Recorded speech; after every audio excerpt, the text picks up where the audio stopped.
और भगवान उसको याद दिलाएगा। इतनी भगवान की कृपा है। लेकिन वो कब बोला गया है? जब वो पूरे जीवन भर अगर भगवान को स्मरण करेगा, भगवान को याद करेगा, तब ऐसी सिचुएशन आएगी कि अंत समय में अगर उसकी ऐसी सिचुएशन है, हम देख सकते हैं परम पूज्य भक्ति चारू स्वामी महाराज, परम पूज्य तमाल कृष्ण को समाज का एक्सीडेंट हुआ था मायापुर में, एक्सीडेंट से उनका भी वो हो गया था, शरीर छोड़ दिया।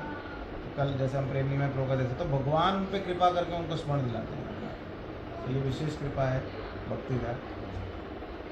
और ये सब जब कार्य होता है हमारे साथ में, तो इससे हमको एक ही सीख लेनी चाहिए कि हम दुनिया में जितने भी कार्य कर रहे हैं एज अ रिस्पॉन्सिबिलिटी इम्पोर्टेंट है, पर सबसे ज़्यादा इम्पोर्टेंट भक्ति है, क्योंकि हमको किसी को भी नहीं पता कि हम कब हमारी मृत्यु आएगी और उसकी हमारी क्या तैयारी है, वो हम सोच के देखें। उसको बोलने की जरूरत नहीं, हम सबकी कुछ भी तैयारी नहीं, कुछ भी तैयारी नहीं। और हम लोग का कितना है, 99% वो चीज़ों पे फोकस है जो चीज़ हम छोड़ के जाने वाले कभी भी, और 1% भी नहीं है। मैं तो 1% बोल दिया, लेकिन 1% भी हमारा फोकस नहीं है जो चीज़ हमारे एक्चुअली काम की है या जो हमारे साथ में जाना है। तो अभी हम लोग को क्या रेशियो किस तरह से करना है, वो सब हमको बहुत गंभीर होना चाहिए। ये सब जो इंसिडेंट होते हैं, इससे हमको बहुत गंभीरतापूर्वक हमको भक्ति को बहुत गंभीरतापूर्वक और भी लेना चाहिए, क्योंकि हम सब उसी कगार पे हैं। हम कभी भी किसी की भी, आप देखिए मंगला आरती में आते हुए कभी ऐसा सोचा है? तो बहुत समझने की बात है, ये बहुत ज़्यादा गंभीर होने का विषय है। ये खाली आप लोग के लिए बोल रहा हूँ, ऐसा नहीं कि मैं खुद के लिए भी बोल रहा हूँ, और हम सब के लिए है। तो क्योंकि वैष्णव की मैंने बताया था कि जाना, जन्म और जाना दोनों ग्लोरियस होता है, इसलिए कोई भी आध्यात्मिक एक्टिविटी रुकती नहीं। इसलिए आज हमने कार्यक्रम भी रखा, कार्यक्रम में भी हम अभी कोई वैष्णव के उसमें शोक नहीं मनाया जाता, कहने का मतलब ये है। और दुख होता है हमको, क्योंकि हमारे बीच में से एक व्यक्ति चला गया, तो उसका दुख होता है, वो नेचुरली है।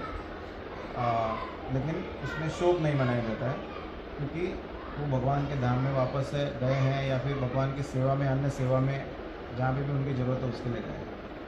हमने देखा था महाविष्णु स्वामी महाराज की समाधि में थे हम नासिक में, तो महाराज को इधर समाधि दी जा रही, इधर फेस्टिंग चल रही थी। रात को जब उनका शरीर भी आया था तब भी फेस्टिंग हो रही थी, 3-4 बार फेस्टिंग हुआ, क्योंकि वैष्णव का जो है ग्लोरियस होता है सब कुछ, तिरुभाव अरबी भाव सब उसका ग्लोरियस होता है।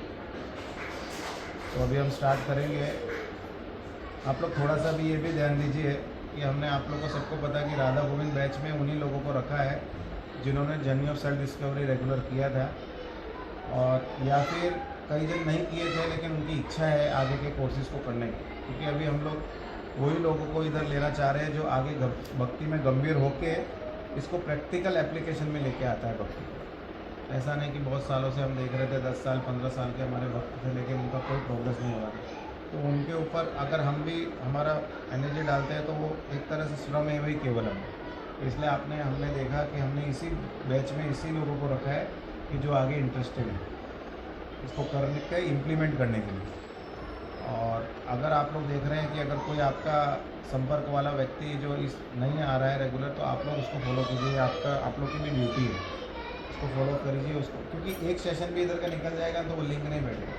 जैसा भी आगे कपिल ने जब ज्वाइंट हुआ था, रॉबिन ज्वाइंट हुआ था, उन्होंने बोला था हमको बताइए एटिकेट्स वगैरह, कैसे कैसे एटिकेट्स होते हैं, क्या हमको करना चाहिए, इसको थोड़ा स्लो कर सकते हैं। तो ये सारी चीज़ अभी इधर आएगी। आज का जो टॉपिक है, कई पुराने भक्तों को ऐसा लग सकता है अरे क्या है, ये तो बोरिंग है, लेकिन मैं अभी जाऊंगा इसमें कि अगर हम लोग ने जीवन में अप्लाई नहीं किया तो वो हमारे लिए नया ही है। अगर हमने जीवन में अप्लाई कर लिया है उसको तो ठीक है, एक बार आपके लिए ऐसा लग सकता है ये तो सब जाना हुआ, लेकिन अगर हमने अप्लाई नहीं किया हमारे जीवन में तो आपके लिए नया ही है। क्यों आपने अप्लाई नहीं किया? क्योंकि उसका इंपॉर्टेंस नहीं पता है, तभी तो अभी तक अप्लाई नहीं हुआ ना। इंपॉर्टेंस पता होता तो अप्लाई हो जाता है। ये पता है अगर ये सोने की करताल है, अगर किसी को पता चल जाए ये सोने की करताल है, तो ऑटोमेटिक इसकी वैल्यू पता है, तो इसको अच्छी तरह से केशव भी अलमारी में रखेगा। उसमें भी अलमारी में कितनी अच्छी तरह रखेगा, वेलवेट के डिब्बे में डाल के एकदम अच्छी तरह रखेगा। तो अभी हम जो भी आज एप्लीकेशन तो बहुत नॉर्मल चीज़ आ जाएंगे टॉपिक्स में, लेकिन अगर वो चीज़ हम फॉलो नहीं कर रहे हैं, इसका मतलब यही है कि हमको उसका इंपॉर्टेंस नहीं पता। और इम्पोर्टेंस नहीं पता हो के अगर हम फॉलो नहीं कर रहे हैं तो हमारे लिए नया ही है। फिर अभी इंपॉर्टेंस पता चल गया तो अभी अप्लाई कीजिए, क्योंकि जैसे मैंने बताया कि अभी की बेसिस से हमारी यही उनसे एक्सपेक्टेशन है कि वो जो भी चीज़ है उसको फॉलो करे। अगर कोई उसको डाउट्स है तो वो हमसे क्लियर करे, और आगे भक्ति में बढ़ के आगे आप लोग भी प्रीचर बने। क्योंकि चैतन्य महाप्रभु क्या बोले, पृथ्वी पे नहीं सर वो गुरु हुआ है तो वो श्लोक अभी ध्यान नहीं आ रहा चैतन्य चरित का। मतलब महाप्रभु ने ये हमको इंस्ट्रक्शन दिया है कि हमको सबको गुरु होना है। गुरु होना मतलब हम सबको प्रचार करना है।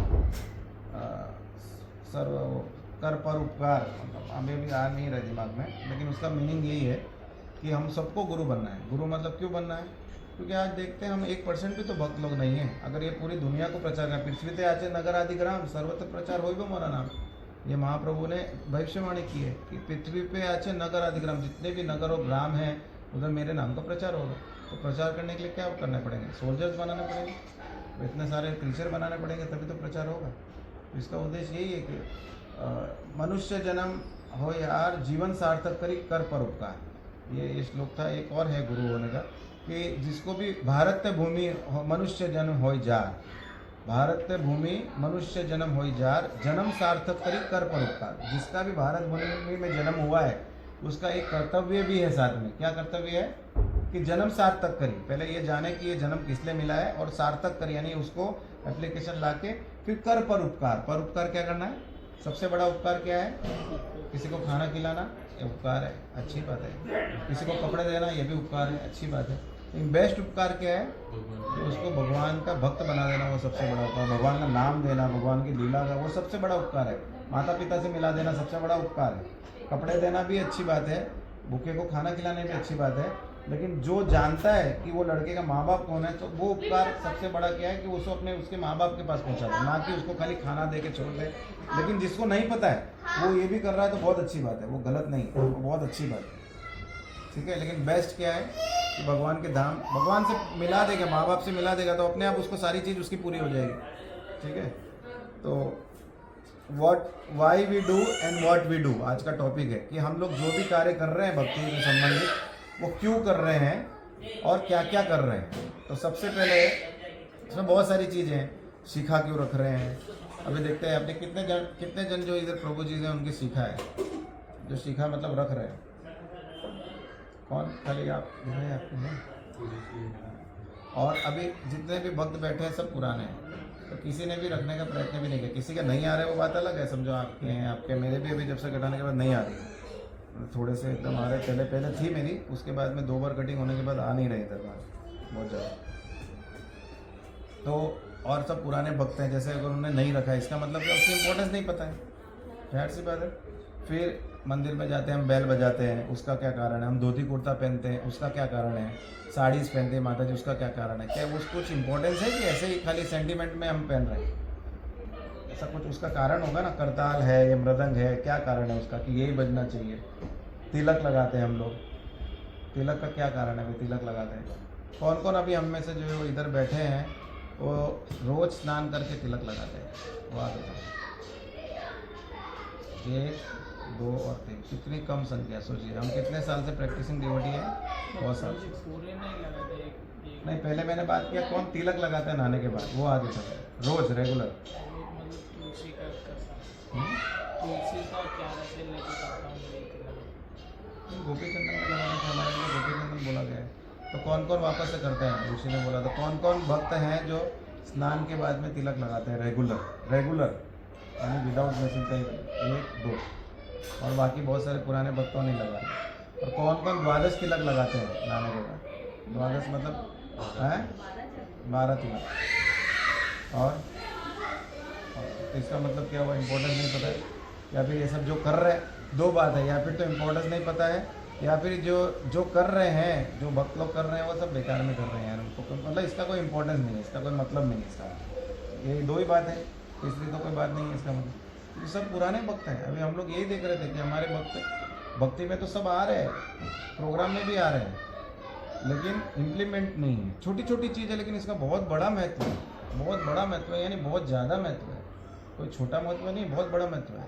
हमारे कभी भी एक्सीडेंट से मौत हो जाएगा, हमारे सिर में तिलक है तो हमको कोई यमदूत नहीं आएंगे। कंठी माला भी नहीं है, कोई कारण से टूट गई, लेकिन तिलक होगा तो उसको यमदूत नहीं आएंगे हमको लेने के। बहुत बड़ा महत्व, बहुत बड़ा सिग्निफिकेंस है, ऐसा छोटी छोटी बातें नहीं है। तो ये सब सारी चीज़ें हम लोग रिलीजियस सिम्बॉल बोलते हैं ना। कई जन क्या सोचेंगे, ये सब तो रिलीजियस सिंबल है, क्या करने की ज़रूरत है? वो एक कहावत नहीं है बहुत अच्छी, मन चंगा तो कठौती में जंग, कटौती में गंगा। गंगा, हाँ, मन चंगा तो कटौती में गंगा। तो ये बात गलत है कि सही है? बताइए, सही है। मन चंगा तो कटौती में गंगा, मतलब अगर मन अपना साफ है तो कटौती में गंगा, कटौती मतलब कोई छोटा सा वो बाजू में हाँ, तो वो भी उसमें वो भी गंगा समान ही है। तो ये बात तो सही है कि हमारी तो प्रभुपाद ने ये बताया ना, कृष्ण कॉन्शियसनेस। तो सबसे पहले हमारी चेतना अच्छी होनी चाहिए। कोई व्यक्ति मंदिर में जा रहा है लेकिन उसकी चेतना अशुद्ध है तो उसको इतना फायदा नहीं होगा। वैसे ही मंदिर में जाने का वो प्रोसेस चालू हो गया उसका, वो शावर के नीचे है, लेकिन अगर उसका दूषित मन है, वो प्रयास ही नहीं कर रहा है अपने मन को साफ करने का, तो फिर उसका इतना फायदा नहीं है। हालांकि जो व्यक्ति अगर मंदिर में नहीं जा रहा लेकिन वो अपनी चेतना को हमेशा शुद्ध रखने का प्रयास कर रहा है तो वो ज़्यादा बेहतर है कि नहीं? तो मापदंड ये नहीं है कि जो मंदिर में जा रहा है वो शुद्ध ही है, जो मंदिर में नहीं जा रहा वो अशुद्ध है, ये मापदंड नहीं है। तो कई जन ये सब बोलते हैं ना कि भाई क्या जरूरत है ये सब चीज़ की, तो सिम्बल्स हैं खाली, भाई अपना मन साफ होना चाहिए। तो ये बात सही है, लेकिन अभी हस्बैंड वाइफ का देख लो या फिर गर्लफ्रेंड बॉयफ्रेंड होता है, तो बोले मैं अभी भाभिन है, वो बोले खुशबू माता जी को मैं बहुत प्यार करता हूँ, तेरे से बहुत प्यार करता हूँ, ये कभी भी कोई भी चीज़ों से जाहिर ही नहीं करे। आई लव यू बोलने की बात तो ठीक है, लेकिन ठीक है हस्बैंड वाइफ हो गए, बहुत कम बोलते होंगे या बोलते होंगे, लेकिन कुछ एक्सप्रेस ही नहीं करे। कभी वो बीमार हो तो उसकी केयर नहीं है, कभी उसके लिए कुछ लाता नहीं हो, कभी घुमाता नहीं हो, तो एक्सप्रेस ही नहीं करता, तो वो ठीक है क्या? और मैं तो करता हूँ यार, मैं तो दिल, मैं थोड़ा हनुमान जी के चीना फाड़ के दिखाऊंगा, लेकिन मैं तो उसको लव, मैं आई लाइक आर लव। तो जो लाइक करता है, लव करता है, उसको एक्सप्रेस तो करना पड़ेगा ना, कि करने की जरूरत नहीं है। क्या बोलते हैं, जरूरत है। तो उसी तरह से अगर हम लोग भगवान के प्रेमी बनना चाहते हैं या भगवान को प्रेम करते हैं, तो हमको कुछ तो ऐसे चिन्ह या कुछ भी ऐसा फॉलो करना पड़ेगा ना, जिससे भगवान भी देखे कि हाँ ये गंभीर है। खाली मन से नहीं, हम दिखाएं भी कि हाँ हम आपके भक्त बनना चाहते हैं, करेक्ट। तो इसलिए ये सारी चीज़ इंपॉर्टेंट है, अदरवाइज इंपॉर्टेंट नहीं है। जरूरत है ना भविष्य कि नहीं है, जरूरत है ना, ऑब्वियसली ना, क्योंकि दिखेगा तो वो चीज़ रिप्रेजेंट करेगा कि हाँ भाई भगवान भी देखेंगे, भगवान इज अ पर्सन। सबसे पहले ये ध्यान, भगवान एक व्यक्ति है हमारे जैसे, यानी हमारे जैसे हार्ड मास के नहीं है, लेकिन सच्चिदानंद वो भी ही इज अ पर्सन। ये बहुत जानना जरूरी है, क्योंकि हमारा कॉन्सेप्ट यही नहीं रहता है कि भगवान एक व्यक्ति हैं, उनकी भी फीलिंग्स हैं, उनको भी अच्छा लगेगा जब देखेगा कि हाँ ये भक्त तिलक करके आया है, धोती कुर्ता में आया है, कंठी माला पहनी है या और कुछ रूल्स फॉलो कर रहा है, तो उनको भी अच्छा लगेगा। नहीं मैं तो भगवान को मानता हूँ, मैं तो भगवान से बहुत प्रेम करता हूँ, लेकिन मैं कुछ नहीं करता, मैं माला भी नहीं करता, कंठी माला भी नहीं पहनता, मैं तो जब भी नहीं करता, मैं तो धोती कुर्ता में, क्या जरूरत है ये सब चीज़ की, भागवतम भी नहीं सुनता, लेकिन मैं तो भगवान को बहुत प्रेम करता हूँ। ये प्रेम है, दिस इज सेंटिमेंटल एक्चुअली। अगर ऐसा कोई कर रहा है तो वो सेंटिमेंटल है। इसका एग्जाम्पल एक विवाहित स्त्री है, तो विवाहित स्त्री है तो वो क्या करेगी? विवाहित स्त्री क्या करती? सबसे पहले मंगलसूत्र पहनती है, इधर मांग बीच में निकाल के सिंदूर भरती है, तो वो रिप्रेजेंट क्या कर रही है इससे? नहीं भी करे, हाँ नहीं भी करे, आज नहीं भी करे, आजकल का अभी ऐसा सिस्टम भी चल रहा है, आजकल नहीं भी आता, लेकिन फिर भी अभी तक तो भारत बहुत बचा हुआ है, लेकिन नहीं भी करे, लेकिन वो रिप्रेजेंट क्या करता है? वो दिखाती है, वो घोषणा करती है एक तरह से कि मैं मैरिड हूँ, मेरा शेल्टर है, मेरा पति मेरा शेल्टर है और मैं विवाहित स्त्री हूँ। तो वो उससे वो घोषणा करती है, she feel proud of it कि मैं मैरिड हूँ, मेरा कोई शेल्टर है, मेरा हस्बैंड है, वो प्राउड फील करती है, इसलिए वो सिंबॉलिक धारण करती है। अदरवाइज क्या जरूरत है?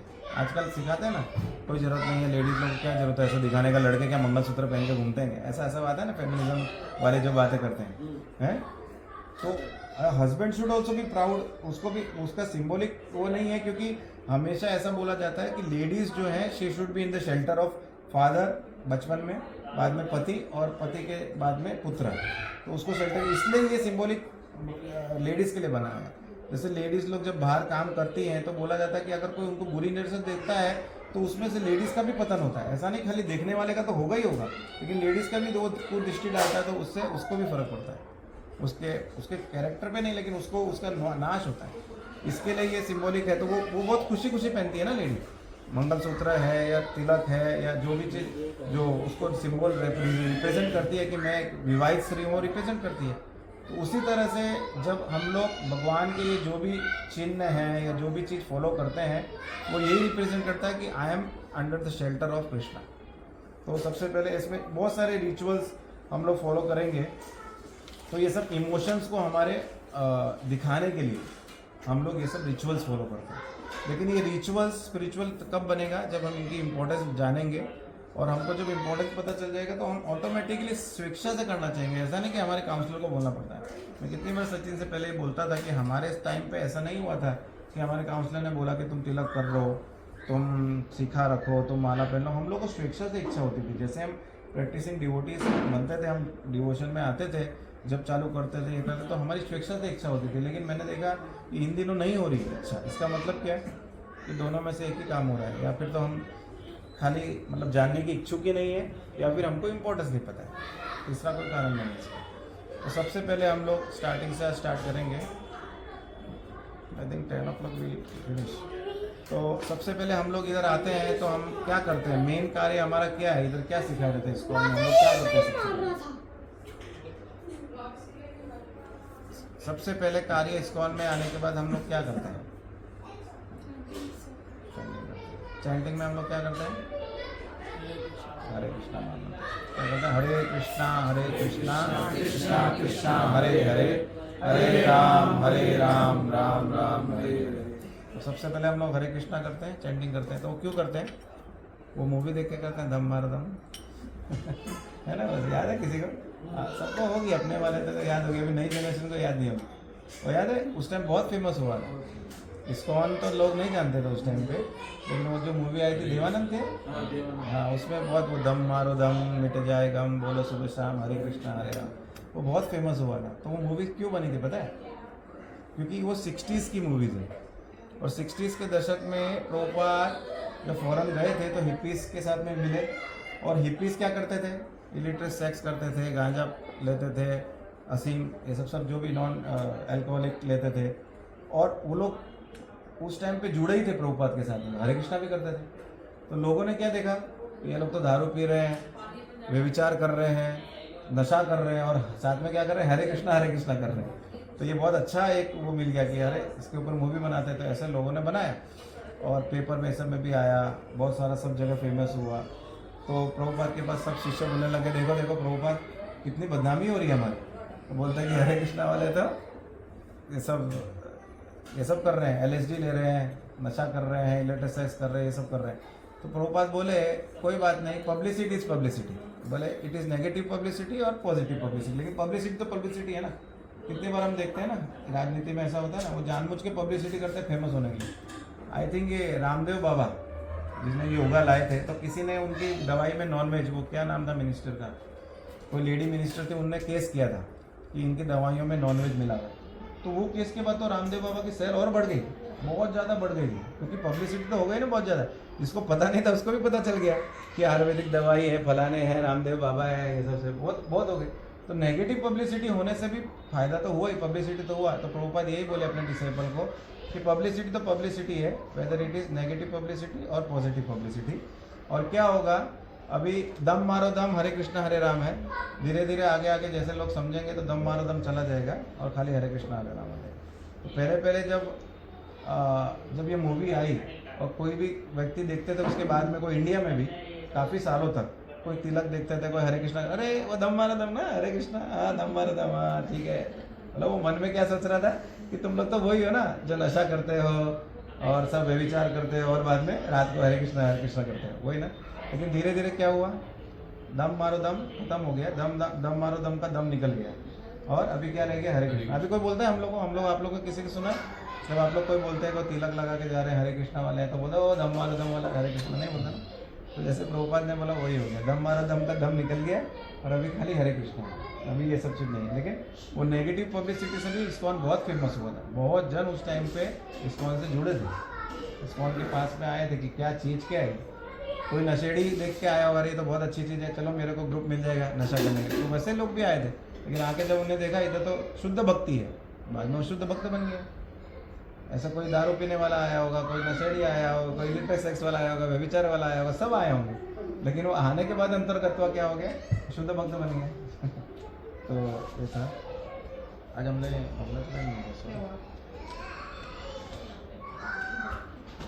तो इस्कॉन में जैसे फर्स्ट ये है, जैसे हरे कृष्णा हम बताते हैं, हमने बताया। तो सबसे पहले नाम संकीर्तन हम बताते हैं, जो हमारा मेन है वो सबको पता होगा। और हम जप करने के लिए बोलते हैं 16 माला का जप मिनिमम है, हमको सबको मिनिमम तक 16 माला तक आना है। और एक हम संकीर्तन करते हैं जो हमने अभी किया है, साथ में मिलकर करते हैं, उसको क्या बोलते हैं? संकीर्तन। और जो हम अकेले व्यक्तिगत रूप से भगवान का नाम लेते हैं उसको क्या बोलते हैं? उसको जप बोलते हैं। अभी आप लोग में से बताइए, आप लोग कौन कौन, मैं स्टार्टिंग से करता हूँ 2 मिनट में जल्दी। एक माला कौन कौन कर रहा है? 2 3 रेगुलर होना चाहिए। 2 में आप लोग दोनों थे ना? 3 रेगुलर नहीं है 3 भी, तो कितने में हो? 1 या 2 में ऐसे हो कि उसमें भी गैप होता है? हाँ, मतलब कभी ऐसा भी होता है कि एक भी नहीं हो, ऐसा भी होता है। 4 आपका कहाँ अभी तक आया नहीं नंबर? 5 मुझे 16 पे 6 7 8 9 10 11 12 13 14 15 16 रेगुलर 16 होना चाहिए। आज है कल है, नहीं ऐसा नहीं। आपने किसी में भी नहीं उठाया? 1 से लेके 16 तक नहीं बोला 4 में उठाइए ना। आगे के नंबर 16 के कौन कौन है? 16 के 32 बोला नहीं रहता। रेगुलर 16 है। आज हुई है कल नहीं हुई, ऐसा नहीं। तो अभी हम लोग को दूसरे जन है ना, उनको प्रयास करके 16 माला तक आना है, मिनिमम 16 तो आपने जो बताया। तो ये अभी आप लोग से अपेक्षा है कि आप लोग अपना अपना टाइम सेट कर लो। चाहे तो अपने हस्बैंड वाइफ को आपस में बताएं, चाहे तो काउंसलर को बता दें कि मैं प्रयास करके इतने समय पे 16 माला में आने का प्रयास करूँगा। और इसके लिए आप लोग को कुछ भी हेल्प चाहिए तो amongst the members also and from us also आप लोग ले सकते हैं। तो क्योंकि ये हमारा मेन वो है कि प्रभुपाद ने बताया कि मिनिमम 60। आप लोगों को सबको पता होगा कि प्रभुपाद जिस संप्रदाय में उसमें कितने माला का क्या नियम है? भक्ति सिद्धांत सरस्वती ठाकुर 64 माला। तो प्रभुपाद ने हमारे लिए एज ए आचार्य कंसेशन कर, प्रभुपाद 64 माला करते थे। प्रभुपाद ने कभी भी 16 माला नहीं की, क्योंकि वो गौड़ीय मेट से थे ना। तो भक्ति सिद्धांत सरस्वती ठाकुर ने उनको 64 बोला था, वो 64 माला करते थे। लेकिन प्रभुपाद ने कंसेशन दे के हमको 16 दिया।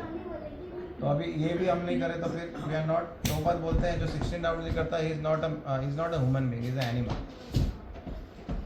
तो सबसे पहले अब ये प्रभुपाद का स्टेटमेंट है, आप लोग खराब मत मानेंगे कि मैं क्या बोल रहा हूँ। प्रभुपाद का स्टेटमेंट है, इज नॉट अ ह्यूमन, वो इंसान भी नहीं, वो इंसान नहीं है।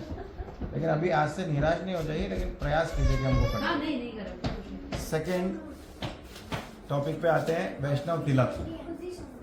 अभी कौन कौन इधर जो है घर से, माता जी तो सभी घर से आती हैं, ठीक है? तो वैसे वो तो मैंने पूछ ही लिया रेगुलर का। तो कौन कौन इधर घर से आए हैं माता जी डायरेक्ट, या प्रभु जी इसमें भी कौन कौन घर जाके आता है प्रोग्राम्स में?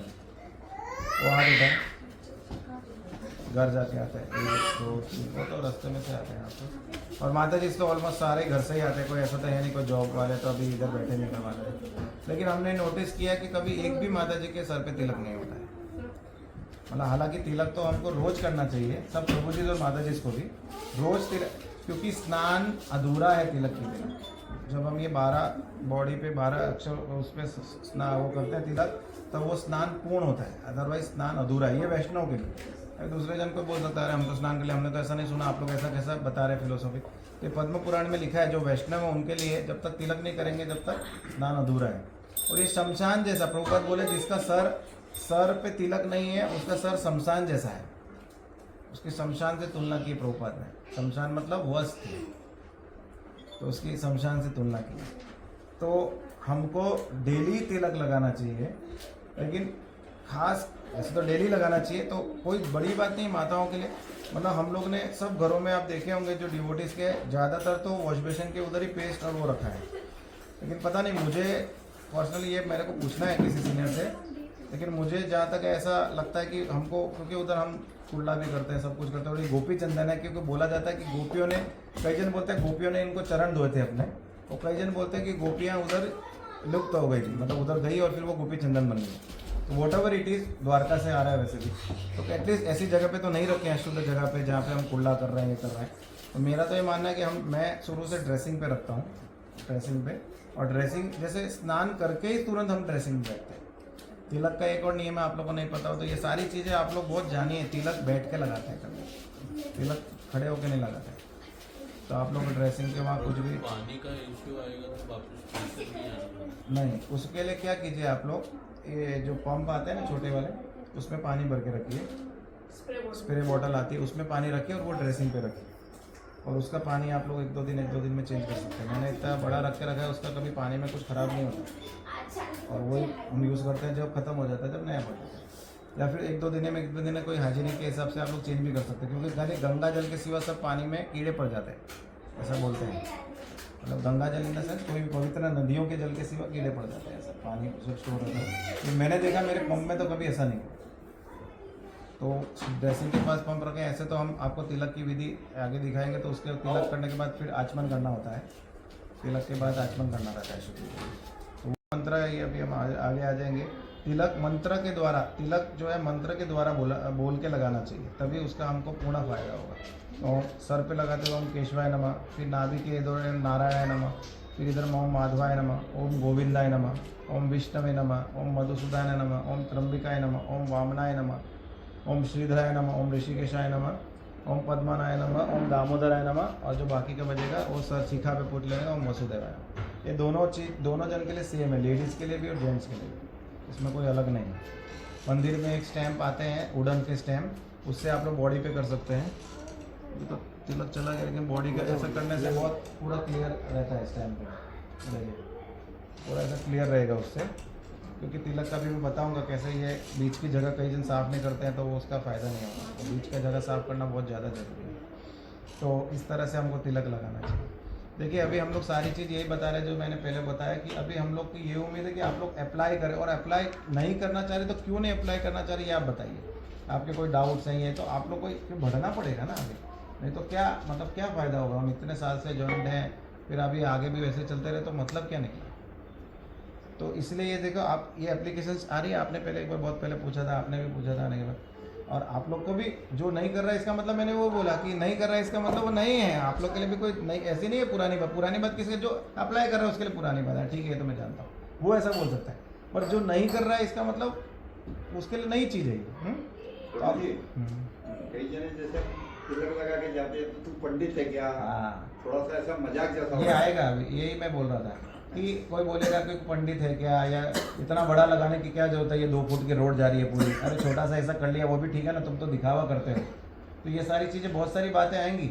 लेकिन जैसे कि अभी हमने पहली बार बात किया कि एक लेडीज़ को मंगलसूत्र और ये पहनने में शर्म नहीं है, तो उसी तरह से अगर हम भगवान के भक्त हैं तो हमको शर्म नहीं आनी चाहिए इसमें, हमको उनको बताना चाहिए कि इसका इतना महत्व है, तब हो सकता है कि वो भी आगे करने लग जाए। और नहीं करेगा तो कोई बात नहीं, हमको शर्म नहीं आनी चाहिए, क्योंकि हमको उसका महत्व भी पता है और हमको ये भी पता है कि हम पूरे डेडिकेट हैं भगवान के प्रति, इसलिए हम ये कर रहे हैं। लोग तो बोलेंगे बहुत सारी बातें, ये आगे जाके मैंने ये किया था वो आगे आएगा। आप जैसे बोले सीधा पंडित जी बुलाने लग जाएंगे। प्रभु जी मैंने एक बात नोट करी, आप अगर लगाते हो तो दूसरा मजाक उड़ाओ, हाँ लेकिन अगर आप चिढ़ोगे नहीं ना तो वो मजाक उड़ाएगा। हाँ। आप चिढ़ते हो तो उसको मजा आता है, फिर वो दोबारा आपने उड़ाएगा। एकदम पते आप की नहीं बात चिढ़ोगे ना तो उसको मजा नहीं आया, तो वो फिर दोबारा करेगा, क्योंकि वो तो चिढ़ाने के लिए करता है। वो चिढ़ाने के लिए। मेरे साथ मेरे ताऊ जी गुजरे थे, अभी हो गए होंगे 4-5 साल, आप लोग सब आए थे।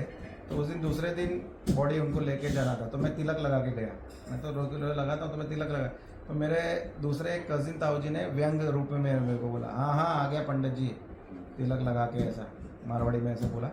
तो उनके साथ में उनके फ्रेंड बैठे थे, उनके एज के ही थे वो लोग, 60-70s के थे लोग जो जिसकी बात कर रहा हूँ।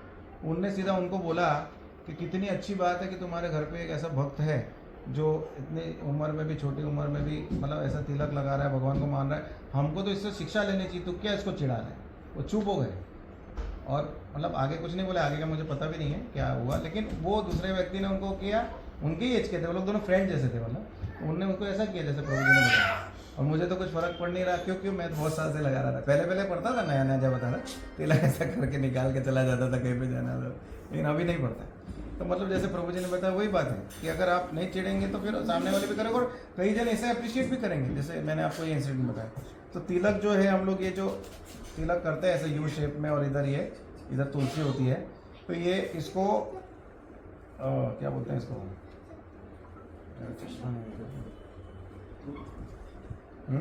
ऊर्ध्वपूर्ण तिलक बोलते हैं इसको, इसका नाम है ऊर्ध्वपूर्ण तिलक। मतलब ऊर्ध्वपूर्ण मतलब ये तिलक जैसे है ना, कभी भी ये तिलक ऐसा नहीं कर लेना चाहिए किसी को, हाँ? ये ऐसा करना चाहिए, नीचे से ऊपर जाता है ये, ऊपर से नीचे नहीं, कहीं लाइन करने के लिए कहीं ऐसा कर ले, ऐसा नहीं करना चाहिए, कभी भी इधर से इधर तिलक करना चाहिए ऐसा। ऊर्ध्वपूर्ण मतलब नीचे से ऊपर जाना, उसको ऊर्ध्वपूर्ण बोलते हैं। तो ये जो तिलक है इसके 3 मीनिंग है कि क्या क्या है ये तिलक। तिलक करना मतलब ये टेम्पल है। हम लोग ने क्या किया, हमारे शरीर को टेम्पल बना दिया है। 12 तिलक जब करते हैं पूरा, ये सर का भी करते हैं, तो ये कई जन बोलते हैं कि ये जैसे ये क्या है, ये राधा, ये जो तिलक है, ये दोनों लाइन जो है, लगी क्या उसको,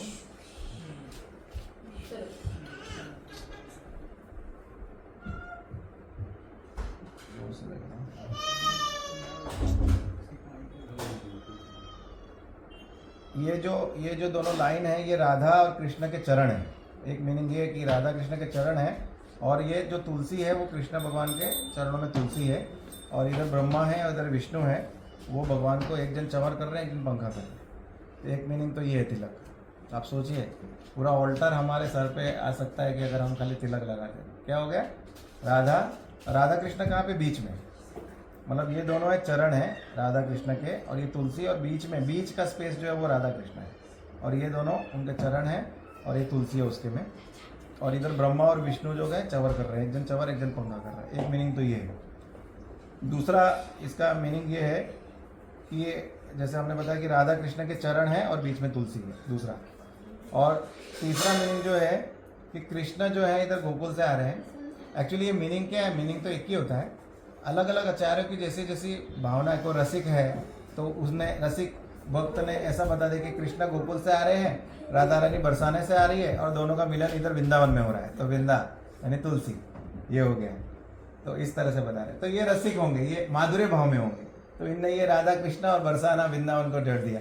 और ये जो भाव होंगे, किसी का राधा कृष्ण, ये इसमें साख्य भाव में होंगे, कोई दास्य भाव में होंगे। तो जैसा जिसका भाव है उस हिसाब से उसकी व्याख्या दे रहा है, लेकिन व्याख्या एक ही है कि भाई कहने का मतलब ये क्या है, राधा कृष्ण है, ये राधा कृष्ण के चरण है, और बीच में राधा कृष्ण है और नीचे तुलसी है, कृष्ण के चरणों में तुलसी है।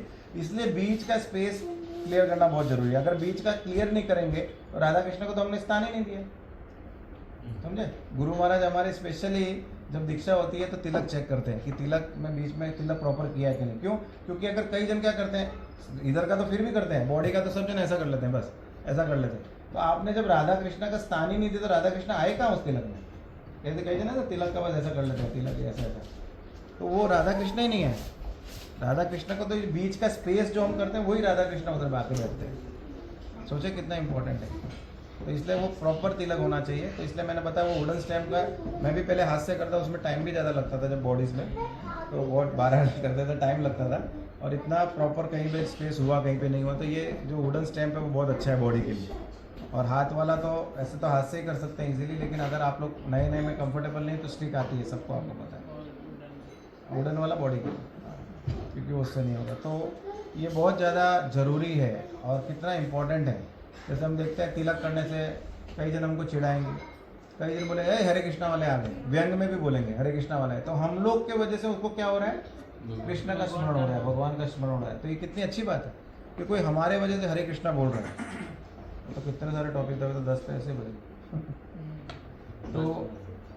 तो कितने सारे टॉपिक पता है, 15 टॉपिक आज के सेशन में। मैं तो तिलक में इतना टाइम चला गया। एक्चुअली टाइम क्यों जा रहा है, क्योंकि अपने वाले अप्लाई नहीं कर रहे हैं ना, इसलिए टाइम नहीं। तो बोला हाँ ठीक है, ये भी हो गया, ये भी हो गया, ये भी हो गया, ये भी कर रहे हैं, ये भी कर रहे हैं, ये भी कर रहे हैं। तो क्योंकि हमारा उद्देश्य है, हमको टाइम जाएगा तो कोई बात नहीं, हमारा उद्देश्य है कि सब जन इम्प्लीमेंट करें। तो तिलक इज सो इम्पोर्टेंट। जैसे भाई जैसे अभी बताया, स्मरण करेगा हमारे वजह से, कोई व्यंग में बोलेगा हरे कृष्णा, तो भी वो भगवान का नाम ले रहा है। और कोई जन प्रभावित भी हो सकता है। तो आपने तिलक लगा के बैठे हो, आप ट्रेन में जा रहे हो, बस में जा रहे हो, कोई ऑफिस में बैठे हो, अरे क्या है ये, आपने ये 2 फुट की रोड की बना के रखी है। जो टकले होते हैं ना, उनके बाद तो सीधे इधर तक चले जाते हैं। जैसे गौर गोपाल प्रभु को देखो आप, इधर तक बनाते थे, इधर तक तो बनाते हैं, इधर तक तो नहीं बनाते, लेकिन इधर अमुक लीला प्रभु ये लोग सब, तो उनका तो इधर तक चले जाते हैं। तो वो बोले क्यों बना के रखे भाई, क्या जरूरत है? तो कुछ भी आपसे बात करेगा तो आप बता सकते हैं, मैं इस्कॉन में हूँ, इसका पुंडरीक तिलक है, इसका मतलब ये है, आप भी आइए हमारे मंदिर में, ऐसा प्रोग्राम होता है। तो हमको एक चांस मिलता है प्रचार करने का, है। तो कितने सारे फायदे हैं, कितने। और जो हमको आध्यात्मिक फायदा है वो तो है ही कि हमारा शरीर जो है वो भगवान का मंदिर बन जाता है। और मतलब इतना ऑस्पिशियस होता है ये कि इसको लगाने मात्र से हमको इतना फायदा मिल जाता है, भगवान की कृपा मिल जाती है। भगवान जिसके चेहरे पे तिलक नहीं, भगवान उसको देखते ही नहीं, ऐसा बोला जाता है। मतलब उसको देखना ही पसंद नहीं करते हैं भगवान, जिसके सर पे तिलक नहीं। तो अगर हम लोग हमारे घरों में मंदिर निर्माण का भी फल मिलता है। हाँ मंदिर में, क्योंकि ये जितने भी मंदिर बना रहे हैं ना, तो उतने मंदिर निर्माण का फल मिलता है। आज आप सोचो, एक मंदिर आज हमारे बस की बात है एक मंदिर भी बनाना, लेकिन रोज हम कितने मंदिर बना सकते हैं? 12 मंदिर बनाते हैं। और 365 अच्छा 30 का महीना, ऐसे 365 कितने मंदिर बनाएंगे? ये पद्म पुराण में लिखा है। ये कोई हम लोग खाली आप लोग को करवाने के लिए नहीं बोल रहे, पद्म पुराण का ये स्टेटमेंट है। मैं आप लोग को वर्ष भी दे सकता हूँ, ये मंदिर वाला भी और ये जो भी बता रहा हूँ। तो कितने सारे इंपॉर्टेंस है। भगवान देखते नहीं है। आप देखिए कर्म कांड में भी देखिए, सबसे पहले जब हम कर्म कांड पढ़ने बैठते हैं, पंडित क्या करता है? सबसे पहले हमको तिलक करता है, और होली का करे या चंदन का करे, और दूसरा क्या करता है? कलावा बांधेगा। तीसरा क्या करता है? सीखा नहीं होती है तो आजकल वो रखते हैं, मोली काट के इधर रखते हैं, वो सीखा का प्रतीक है कि आपके सीखा नहीं है तो ये रख दिया है। तो ये तो जरूरी है, इसके बिना तो मतलब भगवान देखते ही नहीं है। कर्म कांड में भी है, कर्म कांड तो हमारा शास्त्र का ही वो है ना पाठ, वेदास का ही पाठ है, कोई ऐसा तो है नहीं बाहर से। तो उसमें भी इतना जरूरत है। मतलब अगर आप लोग में से कोई भी व्यक्ति अभी पूजा घर की करता है और तिलक नहीं है तो भगवान देख भी नहीं रहे आपको, ऐसा है। तिलक लगाना इतना इम्पोर्टेंट है, बैठ के लगाना चाहिए। ये अभी बैठ के वाला कई जन बोलेंगे आपको, कई जन को सीनियर को भी नहीं पता होगा, कई जन आप कभी किसी से पूछ ले तो कभी सीनियर को भी पता होगा। लेकिन मैंने ऑथेंटिक एक बुक है कृष्णा प्रमोदनी, अभी हो गया कृष्णा भावनामृत में आपका पहला कदम, ये परम पूज्य भक्ति विकास स्वामी महाराज ने लिखी है। अभी बीवीटी की बुक है ये, ऐसा नहीं है महाराज की, मतलब महाराज ने लिखी है लेकिन बीवीटी की बुक है ये। इसमें ये चीज़ दिखाएं। तो बहुत दिन के बाद भी मुझे पता चला, तो एक दिन हमने भक्ति चैनल से महाराज का वीडियो देखा, तो वीडियो में महाराज का तिलक लगाने का ही वीडियो है। महाराज बाथरूम में से आते हैं, फिर महाराज स्टूल लेके बैठते हैं और फिर तिलक लगाते हैं। तो फिर मैंने उसमें पढ़ा कि हाँ उसमें लिखता है महाराज की तिलक बैठ के लगाना चाहिए। तो इसलिए हम लोग आप लोग को अभी बता रहे हैं तो प्रॉपर वे ही बता रहे हैं, इसलिए हम लोग ने ये भी बताया कि हाँ भी बैठ के लगाना चाहिए। तो ये एक प्रॉपर वे। कई जन आप पूछेंगे कि नहीं आप यात्रा में जा देंगे, देखेंगे कोई सीनियर भी ऐसा लगा रहा है तो आप बोलेंगे अरे आनंद जगन्नाथ ने तो ऐसा बोला था कि बैठ के लगाना चाहिए, लेकिन वो तो खड़े खड़े लगा रहे। तो हमारा अधिकार नहीं है उनको टोकना, क्योंकि वो हमारे सीनियर है, लेकिन हमको बैठ के लगाना है क्योंकि ये शास्त्र में लिखा है, समझे?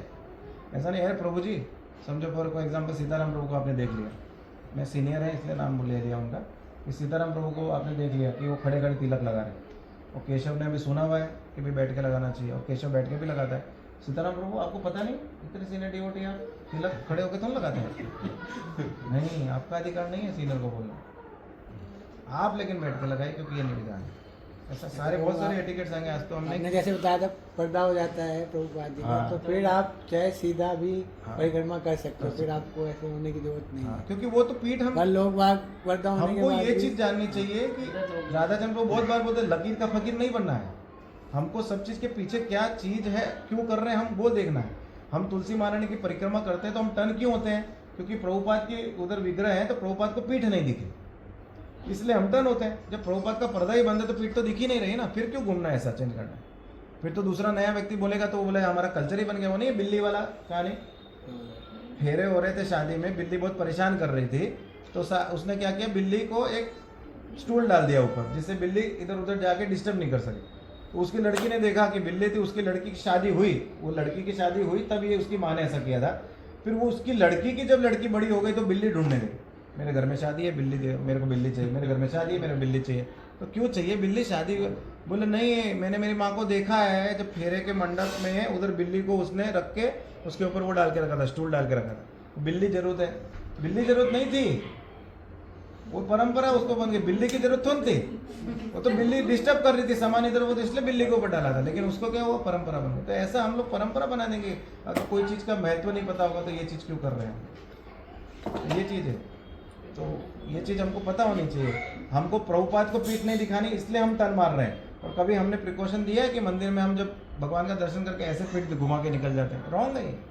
हमको कोशिश करनी चाहिए कि जहाँ तक भगवान की नज़र हम पे पड़ रही है हम उधर सीधा सीधा चलें, और फिर कोने वोने में हो गए तो हम टर्न मार के चले जाए। गुरु महाराज तो पूरा मंदिर ही बार ऐसा जाते हैं, उल्टा चलते हैं। लेकिन अगर हमको मतलब पता है ये एटिकेट्स है, तो हमको प्रयास करना चाहिए कि हम लोग विग्रह को, प्रभुपाद को पीठ नहीं दिखाएं। ये एटिकेट्स है कि हमको पीठ नहीं दिखानी चाहिए विग्रह। तुलसी माता को दंडवत मतलब ऐसे हाँ करना पंचांग करना चाहिए, वो आएगा आगे जाके। तो अभी तो हम तिलक में ही हैं। तो तिलक का जैसे अभी हमने बताया, एक इसमें जैसे प्रभु जी ने बताया कोई मजाक उड़ाएगा, तो ये मजाक उड़ाएगा तो हमको इसका इतनी इंपॉर्टेंस पता होने के बाद में बोलना चाहिए कि हम रिप्रेजेंट करते हैं भगवान को, और हमको डीप भक्ति में हमारी बहुत ज़्यादा रुचि है, और भगवान ने हमको चुना है। हमको ये भी तो प्राउड कर सकते हैं हम। आज कितने लोग हैं, असंख्य लोग हैं। भगवत गीता में लिखा है भगवान ने, कितने लोग में से कोई कुछ ही लोग होंगे जो भक्ति के प्रयत्नशील करेंगे और उनमें से भी कुछ बिरला प्राप्त करेगा। तो हम अगर तिलक लगाते हैं तो एक तो हम शर्मिंदा महसूस करें, और एक हम प्राउड महसूस करें कि इतने सारे लोगों में भगवान ने हमको ये मौका दिया कि हम तिलक लगा के घूम रहे हैं, वैष्णव तिलक लगा के घूम रहे हैं। ये भी तो कर सकते हैं हम आज ये भी प्राउड कर सकते हैं कि भाई आज तो यार मूवी जाने का मन था, उधर चले जाता तो अच्छा होता। और ये भी प्राउड फील कर सकते हैं कि आज इतने सारे लोग हैं, कहीं कहीं घूम रहा है, कोई घूम रहा है, लेकिन हम सत्संग में बैठे हैं। ये भी प्राउड फील कर सकते हैं। तो हमारे ऊपर है कि हम चेतना हमारी कैसे बनाते हैं।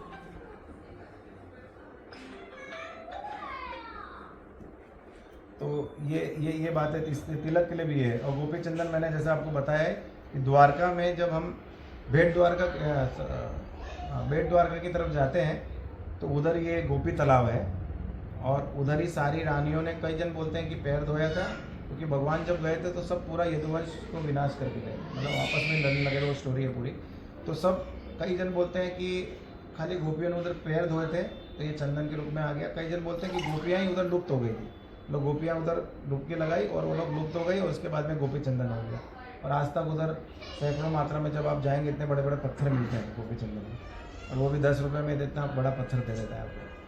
तो आप कभी द्वारका हम यात्रा जाएंगे, आप लोग जाओ तो देखना उधर अभी भी। आज सोचिए कोई भी तालाब में ऐसा मिट्टी नहीं निकलती है, लेकिन इधर ये मिट्टी इस तरह की निकलती है, तो ये उधर से आता है। तो हमको गोपी चंदन ही करना चाहिए। जैसे आपने बताया ना ऋषि, तुलसी का अच्छा ऑस्पिशियस है, लेकिन हमारे आचार्यों ने तो हमको गोपी चंदन ही बताया, तो हमको गोपी चंदन ही करना चाहिए।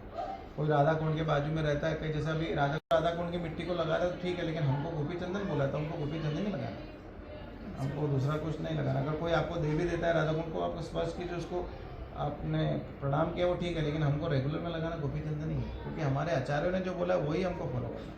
हमको अलग से कि ये तो राधा कुंड की मिट्टी है हम तो उससे करेंगे, अलाउड है, मैं ऐसा नहीं कि अलाउड नहीं है, लेकिन प्रभुपाद ने हमको क्या बोला है, हमारे गुरुओं ने क्या बोला है, गोपी चंदन, तो हमको गोपी चंदन। नंदग्राम में गुरु महाराज ने बोला है कि आप लोगों को गोपी चंदन लगाने की जरूरत नहीं है, क्योंकि नंदग्राम जैसी फार्म कम्युनिटी जितनी भी है उधर वो लोग सेल्फ सफिशिएंट बनाना चाहते हैं, मतलब बाहर से जितनी हो सके कम वस्तु आए और खुद पे निर्भर होना। तो चंदन किससे निकलता है, जो कीड़ियाँ होती है ना, चींटियाँ जब मिट्टी निकालती है, वो जो मिट्टी निकालती है उससे हम लोग तिलक लगा सकते हैं, वो शास्त्र में लिखा है। तो वो मिट्टी को उधर यूज़ करने के लिए बोले। तो गुरु महाराज अगर 10 दिन भी रहते हैं ना तो उधर गोपी चंदन नहीं लगाते, उधर वो भी खुद वही वाला लगाते हैं, या फिर तुलसी की मिट्टी, या फिर ये जो कीड़ी आप देखे होंगे, सबने देखा होगा ना, कीड़ी मिट्टी निकालती है, तो वो वाली मिट्टी को निकाल के हम तिलक लगाते हैं। तो गुरु महाराज भी उधर रहते हैं तो वो लगाते हैं, लेकिन जैसे ही नंदग्राम के बाहर है वही गोपी चंदन। तो कहने का तात्पर्य कि जैसे हमारे आचार्य ने बोला वही हमको करना चाहिए। वो पूजनीय है, तुलसी की मिट्टी पूजनीय है, गंगा की मिट्टी पूजनीय है, राधा कुंड की मिट्टी पूजनीय है, लेकिन हमको नहीं लगाना चाहिए, क्योंकि हमको मतलब उधर जाएंगे ऐसा स्पर्श किया लगाया, रोज तुलसी परिक्रमा करेंगे, रोज तुलसी में जल देंगे, ऐसा कि वो ठीक है, वो करना ही चाहिए, लेकिन ऐसा हमको रेगुलर में वो नहीं लगाना चाहिए, ठीक है। तो एक इसकी तो स्टोरी भी थी, आज तो बहुत सारा था, लेकिन हम नहीं लेंगे, 10:03 हो गए तो अभी तो। और इसके तिलक के लिए किसी का कोई वो है, तो जी वो ऑफिस में कई बार वो नहीं अलाउड करते, अलाउड नहीं करते हैं। तो तिलक के बारे में एक बहुत अच्छा स्टोरी था इसमें, हाँ, जो आपने अभी स्टोरी बताया उसका बताता, जैसे प्रभु जी ने भी बोला। एक बार क्या हुआ था, एक फैक्ट्री थी, तो उसमें सारे वैष्णव थे, धोती कुर्ता पहनते थे, तिलक लगाते थे, ऐसे भी बोल सकते हैं। तो एक मुसलमान ने उसको खरीद लिया, और मुसलमान ने खरीद लिया और उसको क्या बोला कि कल से ये नौटंकी चलेगी नहीं मेरे वहाँ, कोई धोती कुर्ता नहीं और कोई तिलक बिलक नहीं, जो भी ऐसा आए होगा तो उसको निकाल दिया जाएगा नौकरी से। तो सब जन ने, जितने भी सब जन पहनते थे धोती कुर्ता, कि कल से धोती कुर्ते में नहीं आना है और तिलक नहीं लगाना है। तो बोले तो फिर तुम क्यों आए, जानबूझ के तुमको ऐसा नहीं था कि नहीं सुना अनाउंसमेंट सुनने के बाद भी क्यों आए? बोला मैं तो ऐसे ही आता हूँ, मैं तो ऐसे आऊँगा। तो सर ने क्या घोषणा कर दिया कि कल से इसके सिवा ये लगा सकता है चंदन और ये धोती कुर्ता पहन सकता है, इसके सिवा सब बिना उसके आएंगे। मतलब क्योंकि सर ने क्या देखा, उसके मालिक ने क्या देखा, ये बहुत डिटरमाइंड है इस चीज़ के लिए, तो उसको अलाउड कर दिया और बाकी सबके लिए अलाउड नहीं। तो कहने का तात्पर्य इसमें ऐसा, अगर हम डिटरमाइंड होंगे ना तो कितनी बार हमारे ऑफिस में भी अलाउड हो जाएगा। और अगर अलाउड नहीं है तो प्रभुपाद ने पानी का तिलक बताया कि हमको उच्चारण करते हुए मंत्रों का पानी से तिलक लगाना है, वो तो इनविजिबल है। लेकिन ये कौन सी कंडीशन में बताया है? जहाँ पे ऐसी कोई कंडीशन है जहाँ पे हम एकदम ही लगा नहीं पाएंगे। इसको हम लोग को टेक इट ग्रांटेड नहीं लेने का है कि यहाँ पानी का बोला ना, चलो पानी का लगा के चले जाओ। रोज ऑफिस जाने के टाइम वो सिर पे पानी का लगा के गोपी चंदन से लगाए तो भी और सिर पे भी आप लगा के जाइए, आप बोलिए मेरे को तो जरूरी ऐसा, क्योंकि इंडिया में अभी तक ऐसा इतना ऐसा नहीं कट्टर भी नहीं, मतलब वो सब अलाउड नहीं है, वो सब ऐसा जो मुस्लिम्स हैं उनको भी अलाउड नहीं करते होंगे। हाँ तो ठीक है, वैसा कीजिए कम से कम। लेकिन ये ऐसी सिचुएशन में ही खाली, इसको हम लोग ऐसा नहीं लेना, हाँ पानी का बताया था ना तो ठीक है भाई पानी का ही लगा लें, अगर रोज़ इसको नहीं लगाए, मतलब जहाँ पॉसिबल है जहाँ तक तिलक लगाए, नहीं है तो बात ये है ऐसे। और पहले जो थे, ये तिलक के बारे में इतना बताया है, पहले जो थे ना असुर और देवता दोनों ये ऊर्ध्वपूर्ण तिलक ही लगाते थे। एक स्टोरी है इसके ऊपर ही, पद्म पुराण में ही ये स्टोरी। तो क्या होता था कि सब जन एक ही तिलक लगाते थे, सब ये ऊर्ध्वपूर्ण तिलक लगाते थे। और जैसे हमने क्या बताया, ये राधा कृष्ण और ये तुलसी है। तो क्या होता था उस टाइम पे जब देवता और असुर का झगड़ा होता था ना, तो असुर मरते ही नहीं थे, तिलक लगा हुआ है। तो एक बार ये कंप्लेंट देवता लेके भगवान के पास गए कि भगवान बहुत दिक्कत हो गई है कि कोई असुर मर ही नहीं रहा। तो भगवान ने बोला भाई इतनी छोटी सी बात, भगवान ने अपना सुदर्शन को बुलाया, Sudarshan go and kill all the asuras. और सुदर्शन तो जाके कर ही सकता है, मार सकता है। सुदर्शन जाके वापस आ गया। बोला नहीं, बोला आप वापस क्यों आए? बोले उनके सर पे सबके तिलक लगा हुआ है, तिलक लगा हुआ है तो मैं कैसे उनको मार सकता हूँ? तिलक में तो आपके शरणागत है, वो सरेंडर है आपके। तिलक का चिन्ह का मतलब है कि राधा कृष्ण और तुलसी। बोले आपके जो शरणागत है उसके पास तो मैं भटक भी नहीं सकता, उनको मारने की तो बात बहुत दूर की बात है। तब भगवान ने एक योजना बनाई, भगवान ने शिव जी से जाकर रिक्वेस्ट किया। शिव जी कौन है? राक्षसों के अधिपता देवता हैं। तो उनसे रिक्वेस्ट किया कि आप अपना तिलक चेंज करो। ये पद्म पुराण में, ये कोई बनाई हुई स्टोरी नहीं है। नहीं ऐसा, तो तीन ऐसा बोलते हैं उसको क्या बोलते हैं? त्रिपुंड तिलक बोलते हैं। तो मायावादी जो होते हैं वो भी त्रिपुंड लगाते हैं, निराकारवादी भी त्रिपुंड लगाते हैं। तो शिव जी को जाके बोला कि भाई ऐसे तो हम कोई असुर का वध नहीं कर पा रहे हैं, आप अपना तिलक चेंज कीजिए। क्यों? क्योंकि शिव जी कौन थे? उनके अधिपति देवता थे। तो शिव जी जो करेंगे उनको फॉलो करेंगे उनके शिष्य। भाई अगर आज किसी को भी आप अपना वो मानते हो, लीडर मानते हो, तो लीडर जो करेगा वो आप लोग करोगे। तो इसलिए शिव जी को रिक्वेस्ट किया गया। तो शिव जी ने, क्योंकि भाई असुर लोग ज़्यादा बढ़ जाएंगे, मरेंगे नहीं तो असुर की संख्या बढ़ जाएगी, देवता कम हो जाएंगे, फिर तो पूरा सिस्टम ही बिगड़ जाएगा। तो शिव जी को रिक्वेस्ट किया गया। जब शिव जी ने त्रिपुंड लगाया तो उसके बाद में राक्षसों को शक्ति में, देवताओं को शक्ति मिली कि वो राक्षसों का वध कर सके, अदरवाइज कोई राक्षस मर ही नहीं रहा। ये स्टोरी तो एकदम नई थी मेरे को भी, आज ही जब मैंने ये किया तभी मुझे पता चला। तो फिर शिव जी ने त्रिपुंड तिलक लगाया। इसलिए आप देखते हैं शंकराचार्य जो शिव जी के प्रतिनिधि वो है स्वरूप, तो उनने भी त्रिपुंड तिलक लगाया। और ऐसे मायावादी जो होते हैं, निराकारवादी होते हैं, वो सब त्रिपुंड तिलक लगाए। आप सोचिए तिलक की इतनी महिमा है। जैसे मैंने आगे बोला कि तिलक अगर हमारे पास होगा, ऐसा जरूर नहीं है जैसा भी मैं तिलक की बात कर रहा हूँ, मेरा सुबह का तो मिट गया है, तो अगर मिट भी गया तो कोई वादा नहीं, लेकिन हमने सुबह मंत्र से लगाया है ना, तो वो उसका जब तक मुंह नहीं धोएंगे जब तक उसका फल है। हाँ, मुंह धो लिया एक बार तो फिर वापस से लगाना, जब भी स्नान करें जब वापस से लगाना। सचिन ने भी नोट किया है, हम तो बहुत बार गए हैं साथ में स्नान करने के लिए नदियों में, इसलिए मैं इसका नाम ले रहा हूँ। बाकी आप लोग कोई मेरे साथ गए तो आपने देखा होगा, हम उधर तिलक लगाते हैं, तिलक लेके जाते हैं नदियों में, और फिर स्नान करके फिर सबसे पहले तिलक ही लगाते हैं। तो वो ज़रूरी है, उसके बिना स्नान ही अधूरा है।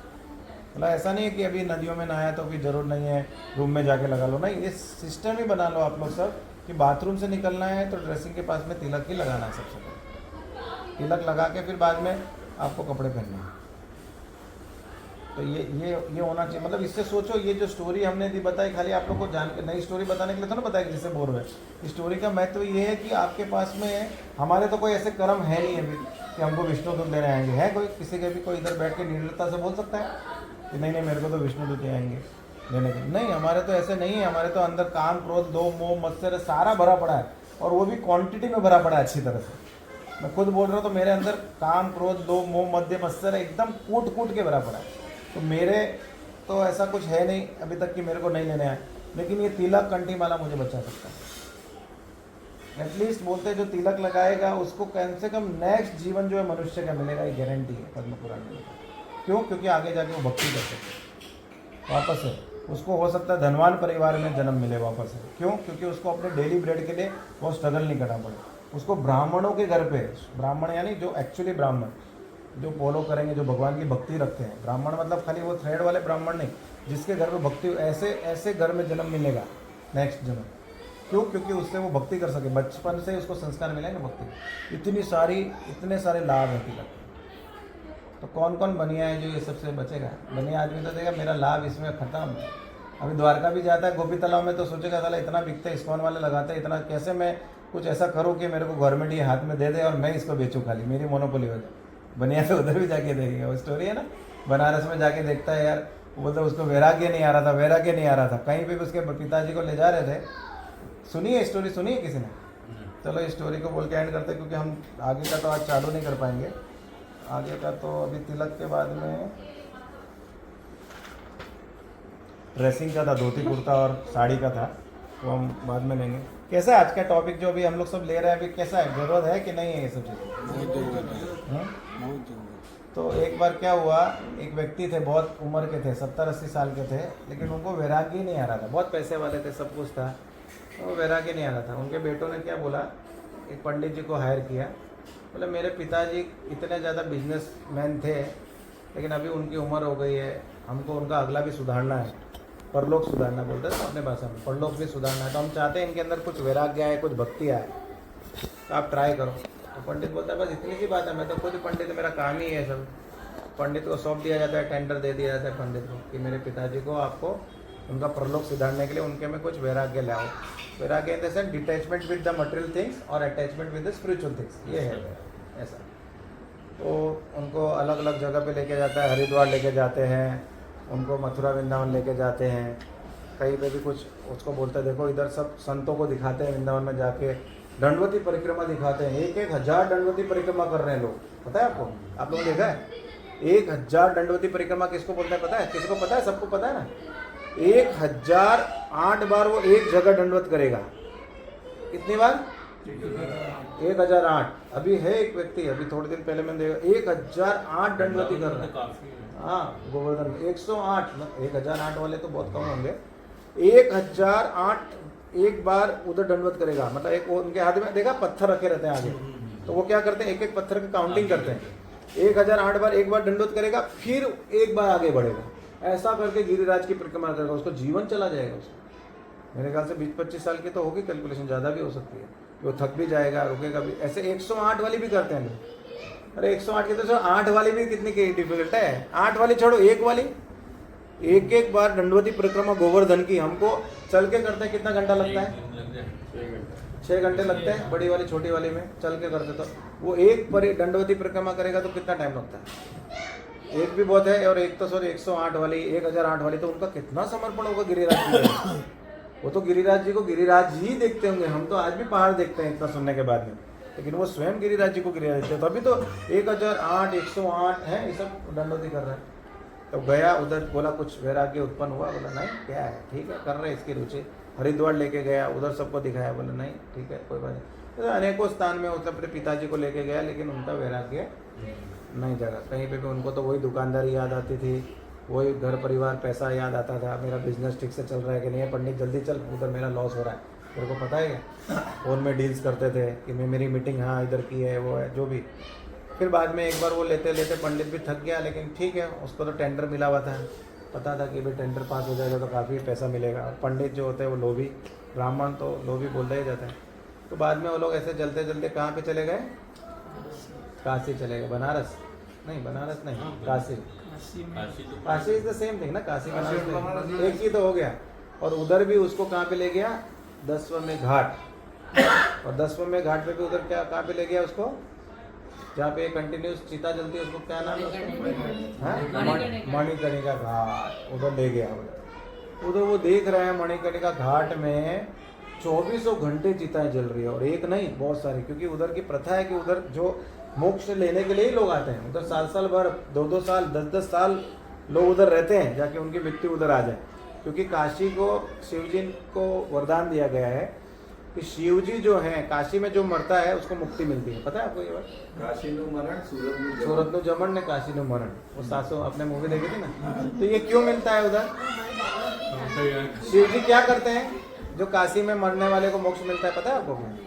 शिव जी वो व्यक्ति जो मरता है उसके कान में राम राम बोलते हैं।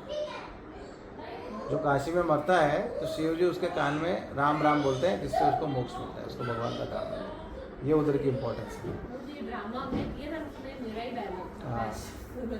तो हाँ वो आपका ही था। तो ये कारण तो उधर देखता है वो कि कणिकार, ये जो आपने घाट का नाम बताया, उधर 2400 घंटे चिताएं जल रही है। उधर से बाहर के लोग भी, जो आसपास के लोग रहते हैं ना, उधर भी अगर ये किसी की डेथ होती तो उधर जा लाके फिर उनका अंतिम संस्कार करते हैं। तो बाप रे, इतनी सारी चिताएं जल रही है और कंटिन्यूस चिताएं जल रही है। वो देख के रोने, उसके आंखों में आंसू, टप टप टप टप। पंडित बोले चलो काम बन गया मेरा। पंडित एकदम खुश, बेटे लोग को फोन करता है, करने ही वाला होता है बेटे लोग को कि तुम्हारा पिताजी में वैराग्य आ गया। तो उससे बोले चलो पूछ तो लूँ, आखिर अभी सफल हुआ हूँ, क्यों हुआ हूँ? तो बोले आपको वैराग्य आ गया देख के, ये जीवन का सत्य है, देखो कितना कमाया किया लेकिन सब कुछ छोड़ के चला, यही देख के आपको वैराग्य है? बोले पागल पंडित, मैं ये देख रहा हूँ कि इतनी चिताएं जल रही है 24 घंटे, कितनी लकड़ी की खपत है इधर। मैं बेकार में वो टेक्सटाइल मार्केट के काम में पड़ा हूँ, अगर इधर लकड़ी का धंधा कर लिया तो मेरा धंधा कितना 2 दुगना 4 चुगना हो जाएगा। वो पंडित हाथ ऐसा लगता है, बाप रे इसका कुछ नहीं होने वाला। तो दिस इज द थिंग कि भाई जो जिस चीज़ में, इसका कंक्लूजन यही है कि जैसे हम लोग संगति में रहेंगे ना तो वैसा हमारे साथ रहेगा। अगर हम लोग आज भी सोच रहे हैं कि ठीक है अभी टाइम पास के लिए इस्कॉन चलो मिल गया, एक सोशल सर्कल मिल गया, पता तो चल रहा है, ऐसे वैसा करके भक्ति कर लेंगे। और पहली तो बात, बुढ़ापे का ही भरोसा नहीं, लेकिन भगवान की कृपा से अगर बुढ़ापा, तो कृपा बोले कि क्या बोले पता नहीं, कृपा तो क्या बोलेंगे इसको, लेकिन अगर बुढ़ापा आ भी गया तो अगर हमने अभी रुचि नहीं ली होगी ना भक्ति में, तो रुचि नहीं ले पाएंगे।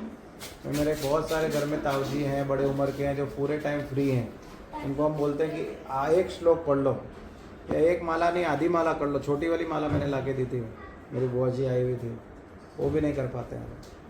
क्यों नहीं कर पाते हैं? क्योंकि उन्हें जीवन भर अभ्यास नहीं किया। जो जीवन, अभी रामेश्वर कृष्ण प्रभु का उदाहरण देखिए, इतने बड़े उम्र के हैं, स्कूटर में आते हैं, स्कूटर जब रोड खराब होती है तो बाहर स्कूटर पार्क कर देते हैं, उधर से खड़े हो जाते हैं, ऐसा हाथ करते रहते हैं और किसी की गाड़ी में बैठ के आते हैं, और रोड ठीक होता है तो कुर्सी स्कूटर में आ जाते हैं।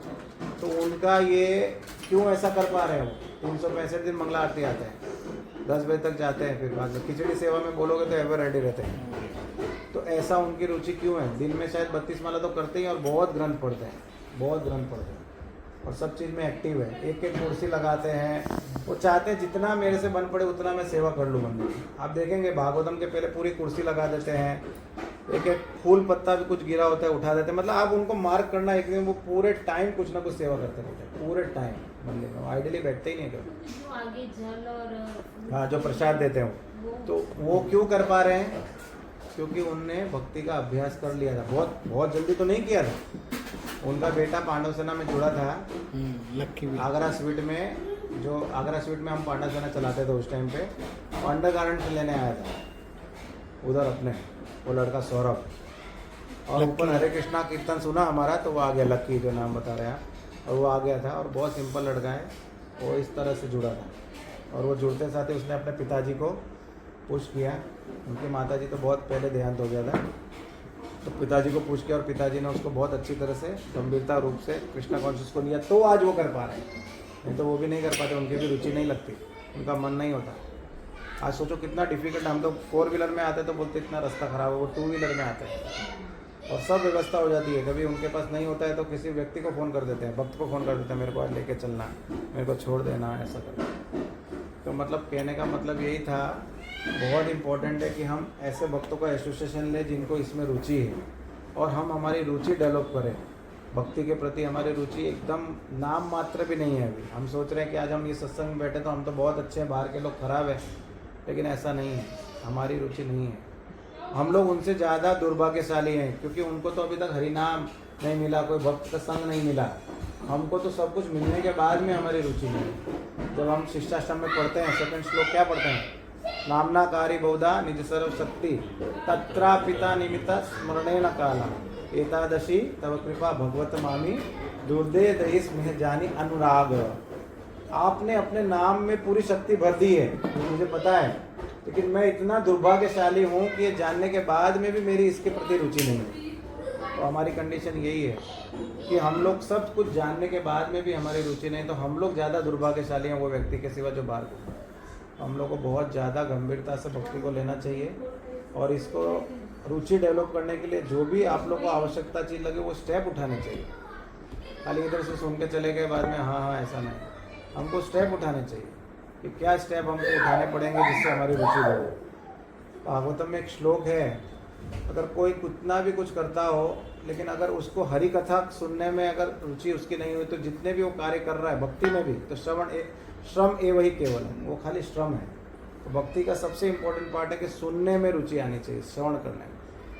अगर 2 घंटा कोई कथा का टाइम है, अगर 3 घंटा हो गया तो और बोलो। और राधानाथ स्वामी महाराज के कोई भी जाएंगे तो उनको ये श्रवण में रुचि पैदा करनी पड़ेगी। महाराज का 1 घंटे का नहीं, महाराज 3-3, 4-4, 5-5, 6-6 घंटे। आजकल तो महाराज ने बहुत शॉर्ट कर दिया।